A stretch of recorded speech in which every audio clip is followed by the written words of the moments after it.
Super Smash Bros. Melee was the first non-handheld video game I ever owned, and its adventure mode provided me with ample challenge when I was just a kid. But what if I dunked on my childhood self from 20 years ago? Can you beat Super Smash Bros. Melee's adventure mode with all 25 characters without jumping, up specials, or upwards air dodges? Let's go over the rules. At no point in the run was I allowed to jump or wall jump. Simple enough. I wasn't allowed to use any up specials either. Up specials refer to any move that is performed by inputting control stick up with B, colloquially known as up Bs.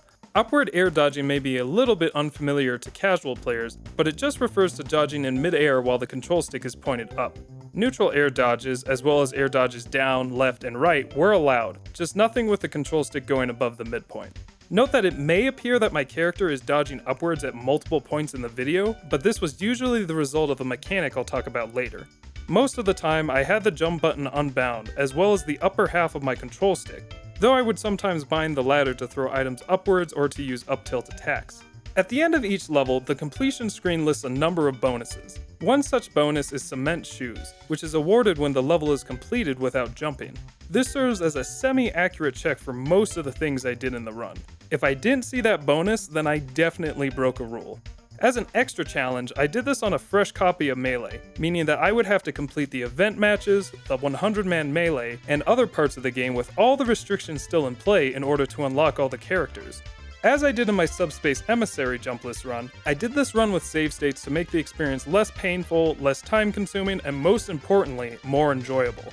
That being said, this was by no means a walk in the park. One last thing before we get into the run. I attempted this on normal difficulty, and my skill at this game is entirely unremarkable. Most of the advanced techniques I talk about are things I learned in order to overcome the problems I faced, but I am honestly not very knowledgeable when it comes to Smash. However, my lack of skill did not prevent me from doing some absolutely disgusting strats, so let's begin. Unlike Brawl's Subspace Emissary, in which you progress through a single connected story using different characters for different stages, Melee's adventure mode is comprised of the same collection of stages for each character. In this run, the only stage that posed a significant problem was Stage 1, Mushroom Kingdom, so this series will focus mainly on that. First, however, let's go through the rest of the stages. Most of these are just fights that are not affected much by my restrictions, such as the fight with Mario and Peach following the first part of Mushroom Kingdom. The only issue here was that most of the characters were restricted to the left side of the stage, as they were unable to get over the top part of the castle to the other side. But this was no problem, as Mario and Peach would always come to me unless there was a bullet bill on my side. The first part of the next stage, Congo Jungle, was a fight with two small Conky Dongs. That was just that. The second part of Jungle Congo was a fight with a very large Donkey Kong, which again remained relatively unchanged for this run. Stage 3, Underground Maze, did pose some issues as it actually contained numerous vertical obstacles. The goal was to traverse through the maze and find the Triforce, which was randomized to be in one of 6 rooms spread across the map, with all the other rooms being fights with links. Initially, I would check as many rooms as I could get to, and if I failed, I would restart from the completion screen of Dongle Dungle to get a new randomized seed. It appears that the randomization of the rooms occurs around the time the preview of Underground Maze is generated, but I'm not completely sure. Anyway, it wasn't too long before I realized that every character could get to one of the rooms simply by falling down the first ledge and hugging the wall to the left. If the room didn't contain a Triforce, I would reload until it did. Thus, every character can effortlessly beat this stage. Something interesting I found while in Underground Maze was that the color of the links you fight are determined once you spawn them in, rather than being determined at the same time as the room randomization. Just a weird thing I found. The second part of the stage involved a fight with Zelda, which was no issue. Stage 4, Brinstar, starts off battling Samus, which was a bit more aggravating than the other fights because once the acid rises in the level, she will jump up to the highest platform and silently watch my ass get roasted. Again, there wasn't a huge problem here, but I was quite certain that the next part of the stage would be a run killer for almost all of the characters. The goal was to ascend multiple platforms and reach the top of the stage before the short time limit expired. I was already aware of a video made by Stingrays 110 that explores who can escape Brinstar without jumping, and with even more restrictions, I had very little hope of getting past it. But surprisingly, you don't actually have to get to the end to escape Brinstar. No, what you can actually do is remember that this is just a video game. Just blow up with the planet and be born anew in the next stage. Man, heaven looks a lot more shit tier than I expected. With this strat, every character was able to clear Brinstar. Stage 5 consisted of a set of Kirby battles, none of which posed any problems. Stage 6, however, was the most annoying fight in each character's run. Fox acts extremely cowardly, fleeing to the right side of the stage and refusing to engage. Upon luring me in, he would then jump to the left side of the stage and watch as I futilely attempted to get back to him. Nearly every character got stranded on the right side of the map, forcing me to sacrifice a stock to get back to him. Still, no run-killing problems here, just more frustration. The next part of the stage involves a much more aggressive Fox or Falco, so I didn't have to experience the same problem twice and was easily able to clear it. The following stage, Pokemon Stadium, was only difficult in that these asshats kept throwing Pokeballs at me and the ensuing chaos would often throw me off the platform. Stage 8, F-Zero Grand Prix, was one of the more interesting levels. The goal was to get to the end of the map while racers periodically tried to run me down. There are 2 gaps at the beginning that I had to deal with, and I employed a different strat based on the character. Some of them used side specials, some of them used air dodges, some of them used knockback from the racers, and some used a combination. The next gap was far more intimidating, as these platforms had a considerable vertical distance between them. On my first run, I succeeded in getting to the first platform by chaining Mario's cape with his down special, but when I tried to get to the second platform, I overshot and actually death warped to the final platform, allowing me to just drop down and run to the finish. While I initially thought I would have to get to the first platform to be far enough for the racers to launch me to this warp, this proved not to be the case. As you may recall in my Brawl video, a player is knocked out if they're too far off camera, and as you can see here, the camera is not following Pikachu that quickly due to him being in a state called hit stun, in which the player cannot do anything other than directional influence or tech.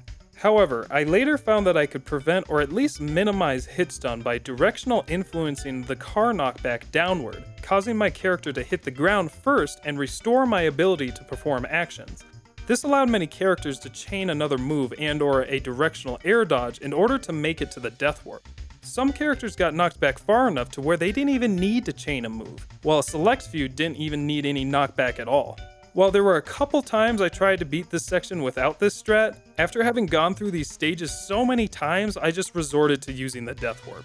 Thanks to this, I was able to reach the finish line with all 25 characters. The fight with Captain Falcon posed no issues, nor did the Team Nest battle, besides the fact that they would constantly go out of my reach to grab Mr. Saturns and mercilessly barrage me with them. In Stage 10, Icicle Mountain, the camera constantly rises upward for 51 seconds, and if I didn't stay on screen, I'd lose a stock.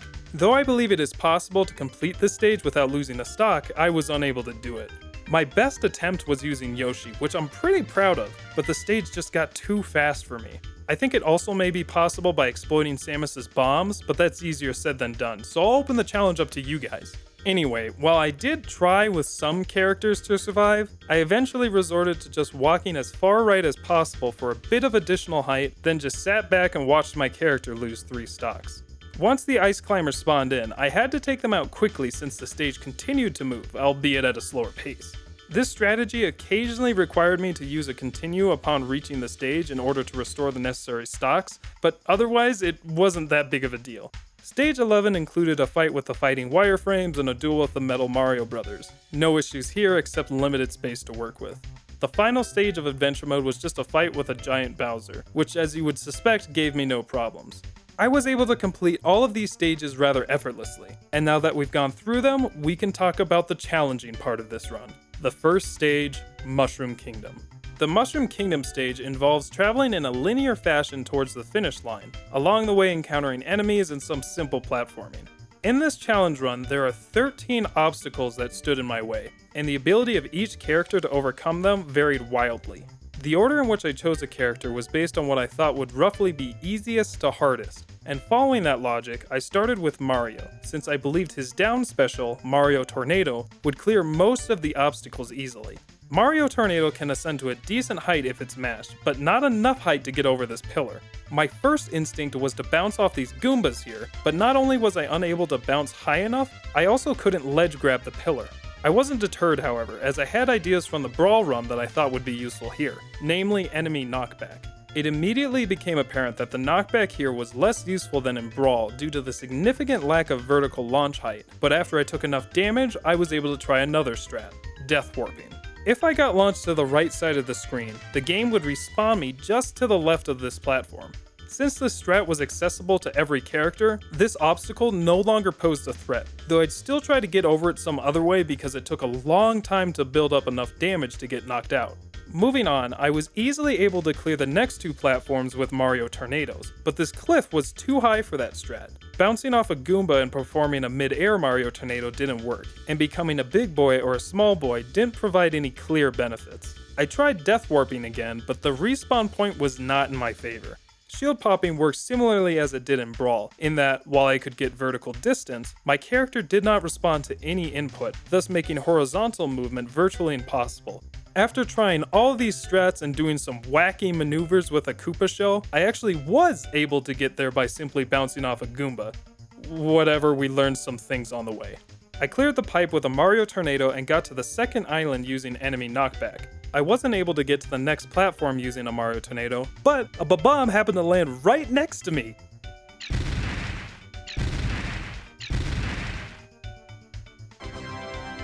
Don't worry, this isn't going to turn out like the Brawl run. Before we move on, let's discuss this structure here, which I call the Yoshi Plateau. The positioning of the platforms on the side of the Yoshi Plateau presented a rather interesting problem, as the vertical distance to be cleared increases as you ascend, the distance from the first to the second platform being the shortest, the second to the third being a bit larger, and the distance from the third to the top of the plateau being the largest. This fact prevented some characters from using the same strat to clear each platform, Mario being one such character. I was able to get to the second platform using Mario Tornado, but not to the third platform. I tried dragging this Koopa Paratroopa to this platform so I could bounce off of his shell, but I still didn't get enough height. In the end, I bounced off of him while he was flying and made it to the third platform. I wasn't too excited though, since this platform had even less strategic opportunities due to the absence of an enemy above that I could exploit. While I was scratching my head trying to figure out what to do next, I observed something peculiar. From what I could tell, the location from which items spawned depended on my character's position. As you can see here, being on the edge of the platform would cause items spawning to the left to be out of reach. If I moved closer to the plateau, the items would be shifted closer as well, allowing me to dash over and grab them. While exploring this mechanic, I also learned that the randomization of the items spawned seemed to be affected by player input, as when I reloaded saves and performed different actions, different items would spawn. So I stood here for ages reloading saves in the hope that something useful would be birthed from the heavens to get me past this obstacle. At one point I had gotten a Pokeball, which I used to repeatedly spawn an Explodey Boy. Unfortunately, my damage was too high for it to do anything but immediately kill me. I tried using a Wobbuffet, but that didn't get me anywhere either. After getting slapped around numerous times by this phallic creature, I found that I could get a bit of height using Mario's cape and further propel myself by chaining a Mario Tornado. All of this was still not enough for me to get atop the plateau, but it did give me an idea. I descended the platforms and shelled a Koopa that had landed on the platform earlier. I threw the shell up to the third platform and got to it using the same strats as before. Then, I positioned the Koopa shell and bounced off of it using the cape to boost me just high enough to clear the jump. I didn't even need the Mario Tornado. I had spent over an hour trying to get here from the third platform, but I was now surging with confidence. After defeating the Yoshis, I was able to Mario Tornado the rest of the jumps and achieve my first Cement Shoes bonus. Hell yeah.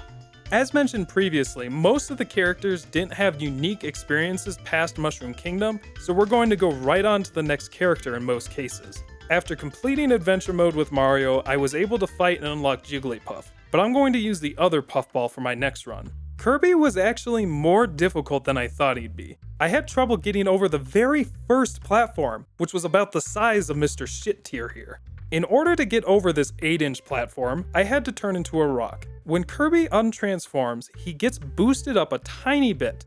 Using that as a way to get myself off the ground, I was able to chain Kirby's aerial hammer to just barely overcome the obstacle. After that, in an amazing turn of events, I didn't actually have to death warp here. Well, at least not immediately.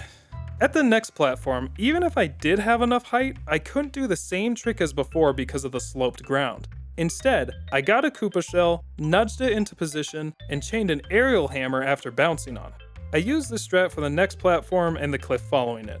Using a Koopa shell I had picked up earlier, I was able to do this a final time to get over the pipe. To get across these islands, I just used enemy knockback chained with a directional air dodge. This is a good example of what I mentioned during the intro, where doing a directional air dodge would give me some additional height despite the control stick not being pointed up. The reason appears to be some sort of alteration of momentum, and you will see me exploit this mechanic with many characters, particularly after bouncing off something. There are also some attacks, such as Kirby's hammer, that will boost upward momentum from a bounce as well. Anyway, I knew from the last run that I should always come prepared with a Koopa shell when I arrived at the Yoshi Plateau. After spending so much time here, I realized that I could throw a shell up from the first platform and hit 2 of the Koopa paratroopers at just the right moment to have them fall on the first and second platforms, while my shell would be sent up to the third. This meant that I would have a shell to bounce on every step of the way. Unfortunately, whether it was due to my own incompetence or Sakurai attempting to punish me for calling Kirby shit tier, I was unable to do the combo I used earlier. I made a small adjustment to my timing and found that bouncing off the Koopa shell in stone form gave some extra height. After doing this several more times, I noticed something even stranger. If I transformed at just the right time, I could bounce so high that I didn't even require the extra chaining of an aerial hammer to clear these gaps. This is another example of the increased momentum that could be achieved after bouncing. As a bonus, here's me trying to chain several Koopa stone bounces together, but the most I ever got was 2. For the last jump, Sakurai released his grip on my brain and allowed me to perform the earlier combo to get to the top of the platform. With that out of the way, I had to do one more Koopa shell jump combo and a final shellless combo to clear the stage. That's another character with no rule breaks. Next up was Samus. She had already been tasked with nearly the same restrictions by Stingray's 110, so I was certain I wouldn't have too many issues since, being as good as I am, I'm virtually a human taskbot. Make sure to check out that video though, it's hilarious. To my sadness, I was unable to infinitely boost with the down special bombs. But, out of sheer luck, a super mushroom spawned, and the increased size allowed me to bomb over the second obstacle. Upon reaching the second platform, I once again tried to explode myself over, again failing and again being saved by a super mushroom.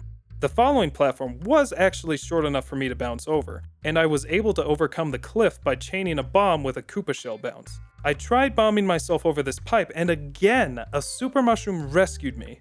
Going through the footage myself, it really does look like I spawned these in, but I swear that wasn't the case. Items just constantly spawned in, so I took advantage of them when I could. Being a large boy helped me get past the first island, and after numerous tries, I was able to bomb myself high enough and use an air dodge to make it to the first platform of the Yoshi Plateau. Just like the last run, I threw the shell I had brought with me to knock one of the paratroopers down.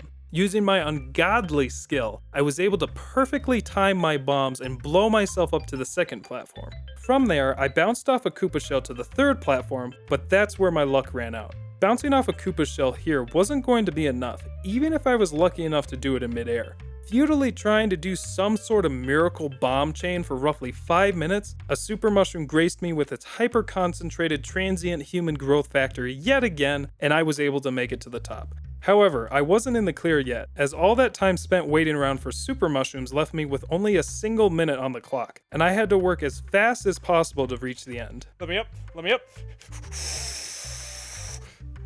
Style points. Man, I'm cool. I should mention that time was rarely a problem in this run as long as I was mindful of it, but occasionally I would have to reload an earlier state to do a technique faster on some characters. Speaking of time, because I finished the stage with 2 seconds remaining on the counter, I was able to fight Luigi and unlock him after I completed Samus's run. Well, actually, he sort of unlocked himself. I guess that's why it's the Mario Brothers and not the Luigi Brothers.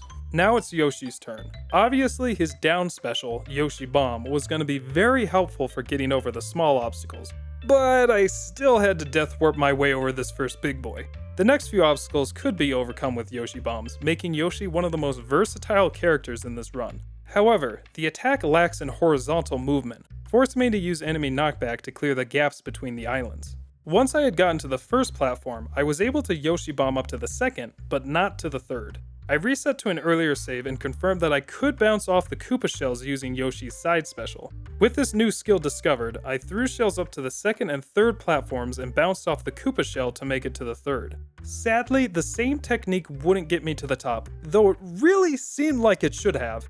Trying to Yoshi bomb didn't get me anywhere close, and bouncing off the shell after shield popping failed as well, as I was still in a helpless state after the bounce, preventing me from ledge grabbing. So, in the end, I had to wait for a super mushroom, and with my pituitary gland switched to maximum overdrive, I became big enough to ledge grab using a Yoshi bomb. I was able to clear the next 2 obstacles with down specials and completed yet another character without jumping or up specials. The Mad Lad himself, Captain Falcon, was next. I was stoked to use the same combo I relied on in Brawl to just blast through the stage, but my jets were cooled when I couldn't actually get over the second platform. After using a Death Warp, I was able to clear almost all of the following obstacles with the Falcon Kick Raptor Boost combo. I got all the way to the second platform of the Yoshi Plateau with this technique, but once again got stuck at the usual area. As was becoming routine at this point, I threw a shell and got a Koopa on the second and third platforms. And after a ton of attempts getting slammed by the Koopa on the second, I finally rolled away and survived. I then desperately began trying to bounce off of him, and oh, what do you know, I just happened to run into a super mushroom. What are you gonna do? I want to reiterate that those super mushrooms were quickly becoming the panacea to every problem I faced in the run. I still tried not to rely on them, mostly for the sake of more interesting solutions. Anyway, I cleared the remaining portion of Mushroom Kingdom with this sick first try Falcon Kick Flying Turtle Bounce Animal Abuse combo. During the Corneria stage, I found that Captain Falco was one of the only characters that could make it back to the other side of the map, allowing me to overcome the usual problems I faced during the Fox battle. Captain Falcon was complete and wait, what's going on with his hand? These 2 idiots were next. The Ice Climber's side special, Squall Hammer, was able to get some vertical height when B was mashed, but not enough to get past the second obstacle. As per usual, I death warped to the next platform, but got stuck there too. This time, a super mushroom couldn't save me as it only applied to one of these dolts, so I had to figure something else out. I brought a Koopa shell over, pushed it into position, and mashed my way on top of it. The next platform was simple enough, and through some absolute miracle, I suddenly skyrocketed upward after consuming a super mushroom. I tried to replicate it to get over this pipe, but I just couldn't figure it out. Fortunately, I had brought a shell with me to bounce off. Just so you know, this strat was way harder than it looks to pull off, especially because my thumb was starting to hurt from all the constant mashing. I finally got over the pipe, and thankfully, getting across the islands was easy as performing the Squall Hammer in mid-air gives a bit of vertical height and a lot of horizontal speed, allowing me to get to the first platform of the Yoshi Plateau without issue. I brought down the paratroopers and got a shell on each platform, but there was a new problem. The Squall Hammer was the only move that could lift me off the ground, but there wasn't enough room on the platform to do that without hitting the shells. After a plethora of attempts... What the fuck, dude? Since when the hell can I do that? What? Hold on, what? Holy shit, what? I could do that this entire time? Yes, in fact, I could. Turns out, a mid-air Squall Hammer was significantly more powerful than I previously thought. Using it, I was easily able to clear this section. With Squall flowing through my veins, I flew over the rest of the obstacles and claimed my What? No. No. Oh no, oh no, oh fuck no, you gotta be kidding me, you can't be serious. This doesn't mean what I think it means, right?